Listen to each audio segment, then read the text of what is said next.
ജയ് ഭീം. കഴിഞ്ഞ ദിവസം മലയാള മനോരമ സംഘടിപ്പിച്ച ഒരു സംവാദവുമായി ബന്ധപ്പെട്ട്, ഒരു ഡിബേറ്റുമായി ബന്ധപ്പെട്ട് ചില ചർച്ചകളാണ് സാമൂഹ്യ മാധ്യമങ്ങളിലും ഈ സംഘടനാ പ്രവർത്തകർക്കിടയിലും ഒക്കെ നടന്നു വരുന്നത്. അവിടെ ശ്രീജിത്ത് പണിക്കർ പറഞ്ഞ അഭിപ്രായവുമായി ബന്ധപ്പെട്ട് ഒരു മറുപടി അദ്ദേഹത്തിന് ഞങ്ങളുടെ എളിയ പഠനത്തിലുള്ള കാര്യങ്ങൾ സമർത്ഥിച്ചുകൊണ്ട് കൊടുക്കണമെന്നാണ് ഞങ്ങൾ ആഗ്രഹിക്കുന്നത്.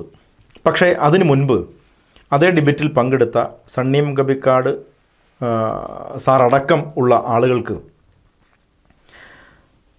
ശ്രീജിത്ത് പണിക്കർ കൊടുത്ത മറുപടി ഒരു പരിധി വരെയെങ്കിലും നമ്മൾ വിമർശന വിധേയമാക്കണം, ഒരു ആത്മപരിശോധന നടത്തണം എന്നുള്ളതാണ് ഞങ്ങളുടെ അഭിപ്രായം. കാരണം ശ്രീജിത്ത് പണിക്കർ വളരെ പ്രത്യക്ഷത്തിൽ തന്നെ പറയുന്നുണ്ട്, അയാൾ ഒരു സംഘപരിവാർ പക്ഷത്താണ്, അല്ലെങ്കിൽ ഹിന്ദുത്വവാദ പക്ഷത്താണ്, അത്തരമൊരു അജണ്ട നടപ്പിലാക്കുവാൻ അതിൻ്റെ ബൗദ്ധിക തലത്തിൽ പ്രവർത്തിക്കുന്ന ആൾ തന്നെയാണെന്ന് അദ്ദേഹം പ്രത്യക്ഷത്തിൽ പ്രഖ്യാപിച്ചുകൊണ്ട് തന്നെയാണ് അദ്ദേഹം ചർച്ചയിൽ പങ്കെടുക്കുന്നത്. അതിൽ നമുക്ക് അദ്ദേഹത്തിനെ തുറന്ന് സമ്മതിച്ചേ മതിയാവൂ. ഞാൻ ഈ പക്ഷമാണെന്ന് തന്നെയാണ് അദ്ദേഹം പറയുന്നത്. പക്ഷേ ഇവിടെ ദളിത് പക്ഷം എന്ന് അവകാശപ്പെട്ടുകൊണ്ട് വരുന്ന നമ്മുടെ ഇടയിലെ ബുദ്ധിജീവികൾ, അവർ ബുദ്ധിജീവികൾ തന്നെയാണ്, അതിൽ യാതൊരു മാറ്റവുമില്ല. പക്ഷേ അത്തരം ബുദ്ധിജീവികൾ എപ്പോഴും പ്രാക്ടീസ് ചെയ്യുന്നത് നക്സലിസമോ മാർക്സിസമോ ഒക്കെയാണ്. അതാണ് ഈ ദളിത് പക്ഷത്തുള്ള ബുദ്ധിജീവികളുടെ പരാജയവും അവിടെ തന്നെയാണ്. അതിനെയാണ് കൃത്യമായി സമർത്ഥിക്കാൻ അവിടെ ശ്രീജിത്ത് പണിക്കർ ശ്രമിച്ചിട്ടുള്ളത്.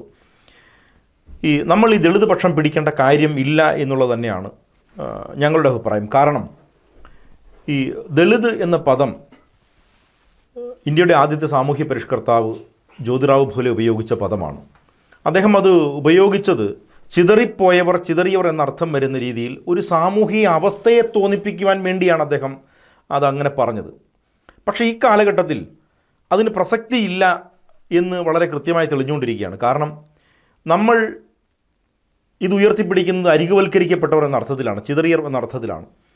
അതുകൊണ്ട് നമ്മുടെ സാഹിത്യം, കല, ചരിത്രം, ഇതെല്ലാം ദളിത് പക്ഷം, നിരീക്ഷകർ, അതുപോലെ തന്നെ ആക്ടിവിസ്റ്റ്, ഇതൊക്കെ പറയുമ്പോൾ ദളിത് ചേർത്താണ് പറയുന്നത്, പാർശ്വവൽക്കരിക്കപ്പെടുകയാണ്. അപ്പോൾ ഇത് അവരുടെ ആവശ്യമാണ് നമ്മളിതിങ്ങനെ നിലനിൽക്കുക എന്നുള്ളത്.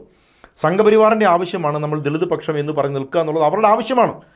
അപ്പോൾ ആ പക്ഷത്ത് നിന്നും നമ്മൾ മാറേണ്ട സമയം അതിക്രമിച്ചിരിക്കുന്നു എന്നുള്ളതാണ് ഈ ചർച്ചയ്ക്ക് ശേഷം നമുക്ക് ബോധ്യപ്പെടുന്നത്. ഇപ്പം അതിന് പരിഹാരവുമുണ്ട്. ആ പരിഹാരം എന്ന് പറയുന്ന രാഷ്ട്രീയ അധികാരത്തിലേക്ക് സ്ഥിരമായ രാഷ്ട്രീയ ഇടപെടലുകൾ നടത്തുകയും സ്ഥിരമായ രാഷ്ട്രീയക്കാരനായി മാറുകയും ചെയ്യുക എന്നുള്ളതാണ് അതിൻ്റെ പരിഹാരം എന്ന് പറയുന്നത്. അത് ഇപ്പോൾ ശ്രീജിത്ത് പണിക്കർ ചർച്ചയ്ക്ക് ശേഷം പുറത്ത് വന്നപ്പോൾ അദ്ദേഹത്തിന് അനുകൂലിച്ചുകൊണ്ട് ചില ആളുകൾ വന്നിട്ടുണ്ട്, ദളിത് പക്ഷം പിടിക്കുന്ന ചില ആളുകൾ വന്നിട്ടുണ്ട്. അതൊക്കെ അവർ നേരത്തെ കരുതി വെച്ചിരുന്ന ആളുകളാണ്. ഇതൊക്കെ ഇവിടെ പൊട്ടിക്കാം. ഇവിടെ പൊട്ടിച്ചതിന് ശേഷം അദ്ദേഹം പുറത്തേക്ക് വരുമ്പോൾ അദ്ദേഹത്തിനെ സപ്പോർട്ട് ചെയ്യത്തക്ക നിലയിൽ ചില ആളുകളെ നമ്മുടെ പക്ഷത്ത് തന്നെ കരുതി വെച്ചിട്ടാണ് അദ്ദേഹം ഇതൊക്കെ ഓപ്പറേറ്റ് ചെയ്ത് വന്നത്. അതൊരു യാഥാർത്ഥ്യം, പച്ചയായ യാഥാർത്ഥ്യമാണ്. പക്ഷേ അദ്ദേഹം പറഞ്ഞത് അംബേദ്കർ ഒരു ഇസ്ലാം വിരുദ്ധനായിരുന്നു എന്നാണ്. ഇസ്ലാമിനെ അദ്ദേഹം വിമർശിച്ചിട്ടുണ്ട്, ബുർഖ ധരിക്കുന്ന സംബന്ധിച്ച്. അതൊക്കെ നമുക്ക് ഇദ്ദേഹത്തിന് മറുപടി മറുപടി വീഡിയോയിൽ ചെയ്യാമെന്നാണ് നമ്മൾ ആഗ്രഹിക്കുന്നത്.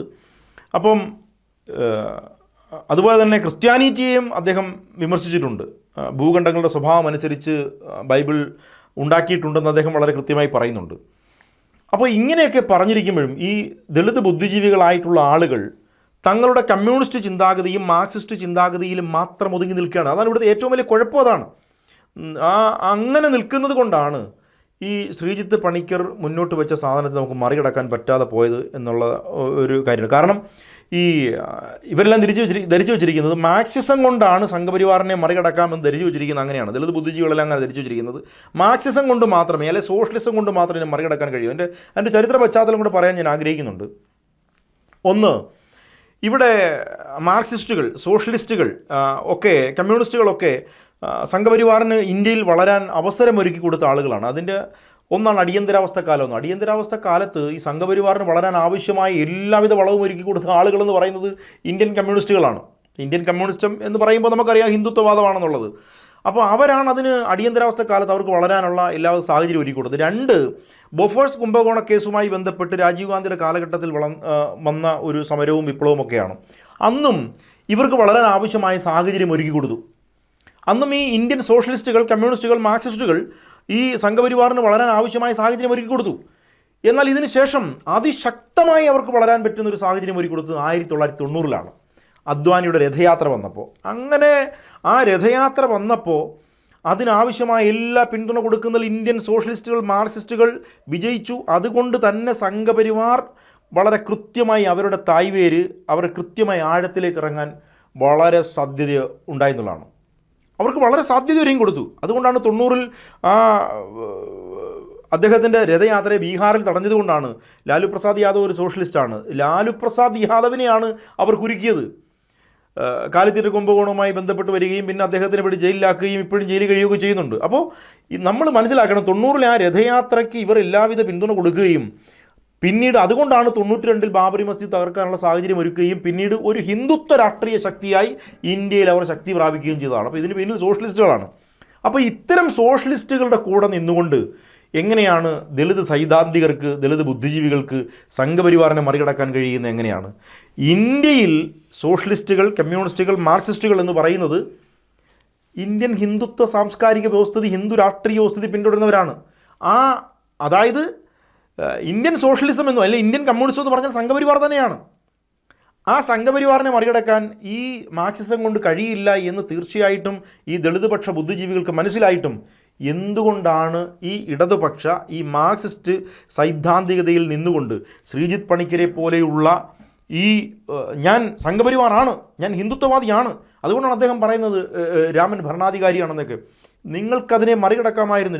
രാമൻ ഒരു ദൈവമല്ലെന്നും രാമൻ ഒരു കാർട്ടൂൺ കഥാപാത്രമാണെന്നും നിങ്ങൾക്ക് തീർച്ചയായും സ്ഥാപിക്കാൻ കഴിയുമായിരുന്നു.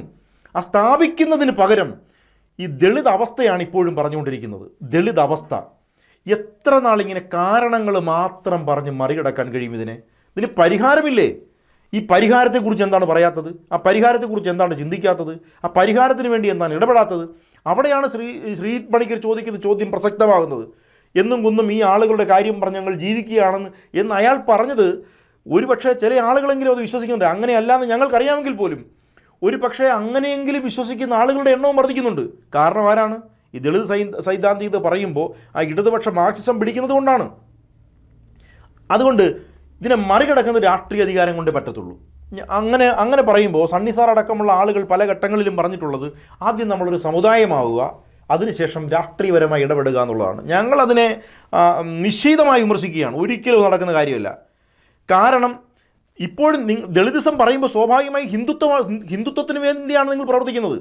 ദളിതിസം പറഞ്ഞാൽ സ്വാഭാവികമായും ഹിന്ദുമതത്തിലെ മോശക്കാർ, ഹിന്ദുമതത്തിലെ ഹീനജാതിക്കാർ, അല്ലെങ്കിൽ ഹിന്ദുമതത്തിലെ അവർണർ ഞങ്ങളാണെന്ന് തുറന്ന് സമ്മതിക്കുകയാണ് ചെയ്യുന്നത്. എന്തിനു നമ്മൾ അതിനുവേണ്ടി പിടിക്കണം? ഈ അവർണതയ്ക്കും ഈ ഹീനജാതികൾക്കും വേണ്ടി നമ്മൾ എന്തിനു പിടിക്കണം?